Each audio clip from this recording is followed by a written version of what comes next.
Ecos, ecos, ecos. The horror.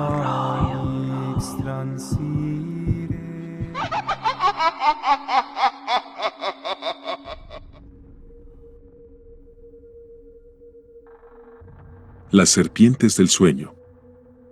Les contaré algo que hasta hoy nadie me cree, pero juro que es verdad. En mi pueblo hay unas serpientes muy conocidas que llaman cincuates, no son venenosas, pero tienen algo que las hace únicas y al mismo tiempo aterradoras. En mi pueblo se cuenta mucho de que estas serpientes tienen la capacidad de provocar un sueño profundo en las personas que están cerca de ellas. Los machos duermen a las mujeres y las hembras hacen lo mismo con los hombres. No sé cuál sea la explicación detrás de esto, pero es algo que se ha contado por generaciones. La historia que voy a narrar me la contó mi abuelo, mientras estábamos ordeñando una vaca. Aún recuerdo cómo se le fruncía el ceño cuando recordaba esto, aunque también podía percibirse un ligero temblor en su voz al llegar a la parte más inquietante de este relato. El abuelo era un hombre muy celoso, y en su época de joven, esa celosía lo llevaba a desconfiar hasta de su sombra. Mi abuela, una mujer centrada y fuerte como las de antes, siempre le llevaba la comida al monte donde él trabajaba. Todos los días, a la 1 de la tarde en punto, ella caminaba entre la maleza, cargando en su canasto tortillas calientes, frijoles y lo que hubiera preparado ese día. Sin embargo, un día algo extraño ocurrió. Eran las 2 de la tarde, y mi abuela no aparecía, y el abuelo, que ya estaba con los nervios de punta, empezó a imaginarse lo peor. Seguro anda con alguien más, pensó, completamente cegado por sus celos. Decidido a descubrirla en plena movida, agarró su machete y se fue directo al jacal donde vivían. Pero cuando llegó, se llenó de miedo e incredulidad, pues no podía creer lo que veía. Y es que mi abuela sí estaba ahí, pero no empiernada con alguien más como él imaginaba. Más bien estaba profundamente dormida, con una expresión de tranquilidad que parecía estar desmayada, y junto a ella el bebé, que era mi tío, también dormía plácidamente en sus brazos. Sin embargo, lo que más llamó su atención fue la grotesca y en cierta forma repugnante escena que se desarrollaba frente a sus ojos. Vio atónito como una serpiente cincuate, grande y gruesa como un pitón, estaba mamando de los pechos de mi abuela.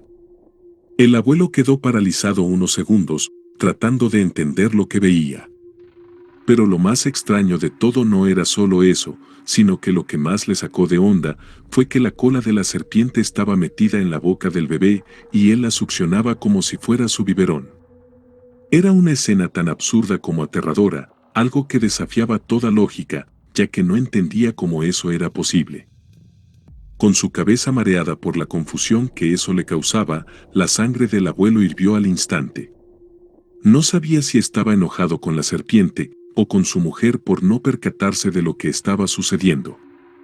Pero sin pensarlo dos veces, alzó el machete y le asestó un golpe certero a la parte del animal que estaba en el suelo. Decía que esta serpiente mediría tal vez 1,5 metros. La serpiente soltó un chillido que nunca antes había escuchado, como un gemido entrecortado, y se soltó del pecho de mi abuela. La parte de la cabeza cayó al suelo junto con la mitad del cuerpo que le quedaba, e intentó arrastrarse, pero el abuelo continuó cortando a la serpiente en pedacitos, y con cada machetazo que le daba, algo aún más perturbador ocurría. Decía lleno de incredulidad, que del cuerpo del cincuate no salía sangre, como habría sido lo normal, sino leche blanca y espesa que se derramaba en el suelo. Lo más preocupante para mi abuelo fue que, a pesar de los golpes y el sonido del machete, ni mi abuela ni el bebé reaccionaban, seguían dormidos como si estuvieran bajo un hechizo o incluso muertos. El abuelo intentó despertarlos gritando sus nombres, sacudiéndolos e incluso echándoles agua, pero nada funcionaba. Finalmente, después de varios minutos, cuando mi abuelo estaba casi al borde del llanto, mi abuela comenzó a moverse lentamente, como si estuviera despertando de una siesta profunda, y lo mismo ocurrió con el bebé. Ambos parecían desorientados, especialmente mi abuela, que no recordaba nada de lo que había pasado. Y cuando el abuelo le contó lo que había visto, mi abuela quedó atónita, dijo que solo recordaba haber sentido mucho sueño de repente y nada más. Luego de este evento tan desagradable, el abuelo nunca dejó de desconfiar de esas serpientes. Decía que siempre estaban cerca del ganado, especialmente de vacas, cabras y burras recién paridas, porque mamaban la leche de los animales. Después de escuchar esta historia, cada vez que siento sueño en pleno día, me pregunto si alguna de esas serpientes anda cerca, acechando silenciosamente. Si viven en una zona donde hay ganado, o si ustedes están amamantando a un bebé, cuídense bien. Y si tienen un esposo celoso, tal vez hasta deban agradecerle. Después de todo, gracias a los celos de mi abuelo, mi abuela y mi tío pudieron salir de ese extraño trance. Esta fue mi historia, gracias por leer.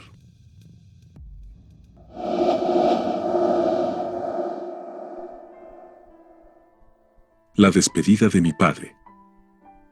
Nosotros vivimos en California desde hace más de 30 años, pero mi padre nunca logró sentirse en casa aquí. Desde que llegamos, se quejaba del ruido, de lo diferente que era todo y de cómo extrañaba las calles empedradas y los aromas de su pueblo en México.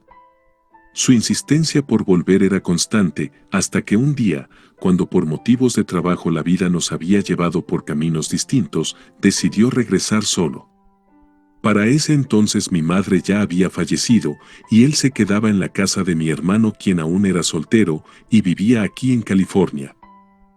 Aunque nos dolía dejarlo marchar, sabíamos que era lo que su corazón anhelaba, y se instaló nuevamente en la casa vieja que había pertenecido a mis abuelos, un lugar que guardaba tantos recuerdos para él.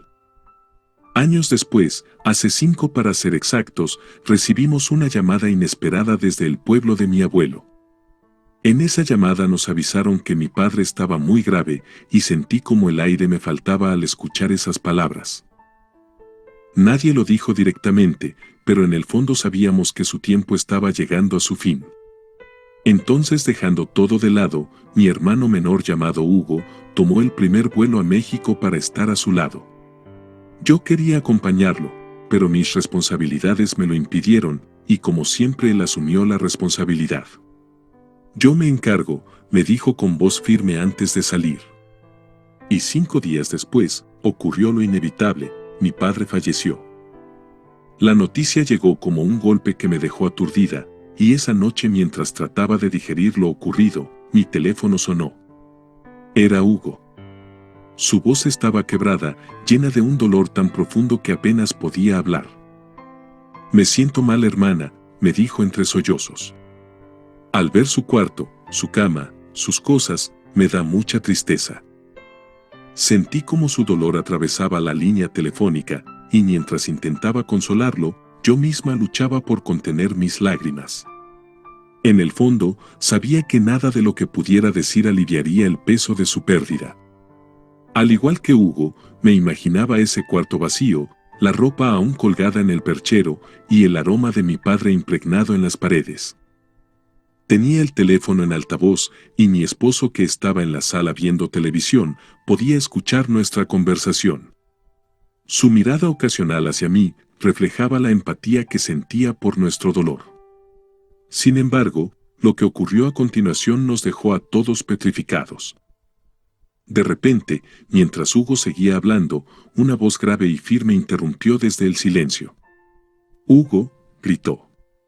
Fue tan claro y tan real, que por un momento pensé que alguien más había entrado a la casa.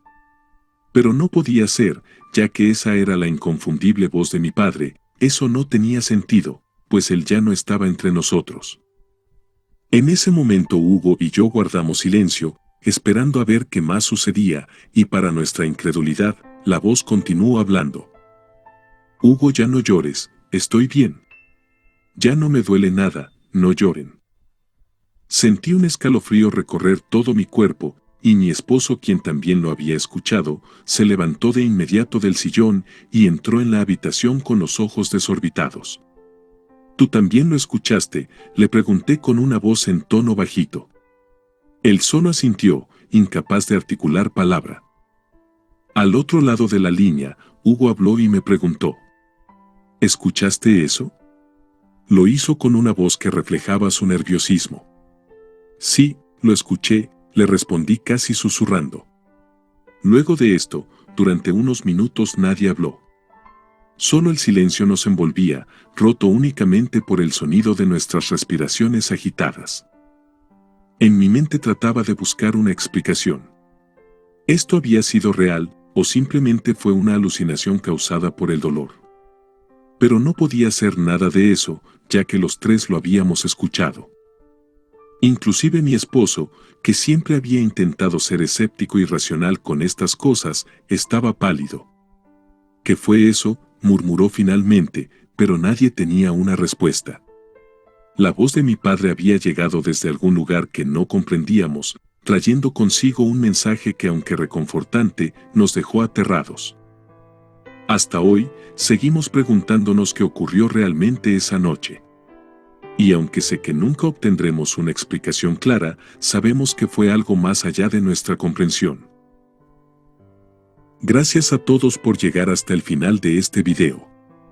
Recuerden que si fue de su agrado, nos ayudaría mucho que se suscriban al canal, activen las notificaciones, nos dejen un comentario y un like. Gracias y hasta el próximo video.